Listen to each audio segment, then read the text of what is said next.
So I'm going to be sharing with you guys the things that I've learned through my experience with having a vertical labret piercing. I'm going to be telling you guys the experience, the price, pros and cons, and pain level. I've had this piercing for 5 years. I decided to take it out a few months ago. I got this piercing when I was 17 years old. The pain level was about, on a scale of 1 to 10, of 1 being least painful and 10 being the most, I would say a 6. So it is a surface piercing. It's not like a regular lip piercing when it goes through your skin underneath your mouth.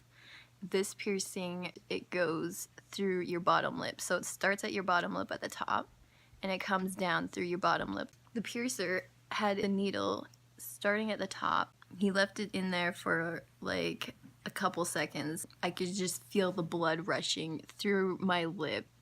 It didn't bleed, but I just could feel the warmth. So that was my experience with my piercing. And the piercing, facial piercings normally range from $70 to $90. And my piercing was $80. The pros and the cons are, we'll start with the pros.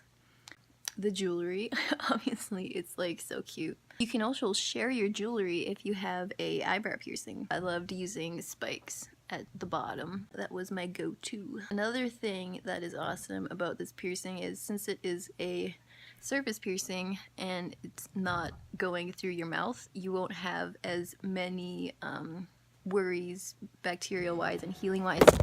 Sorry, my cat. So with this piercing, since it is a surface piercing, oh my god. Yeah. Am I not paying attention to you?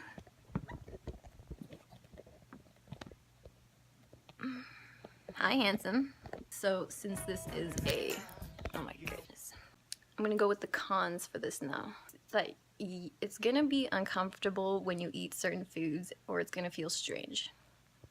The certain foods that I had trouble eating was ice cream, sandwiches, and I think smoothies. Another thing that I had troubles with sometimes was if I would talk too much, the balls would unscrew.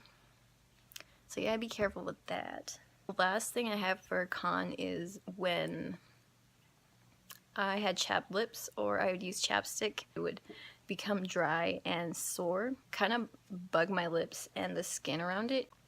So my piercing experience overall was pretty good. I had my best friend with me. It was wintertime and we were downtown. We go there and I have an apprentice piercing me. So it wasn't a professional piercer. He was in the process of becoming a piercer.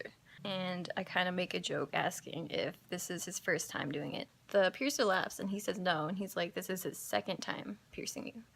So then I was like shitting my pants because I didn't know if he was joking or not, but I think he was. Anyways, it went okay. It was kind of in a sketchy area, but it didn't get infected. I kept it clean, and for this piercing, you can use coconut oil. Wash your hands first. You can use coconut oil or sea salt. Go make sure the piercing isn't dried out, so you don't want to dry it out, and you want to make sure that it's healing properly and there's no gunk or discharge or whatever. And if you do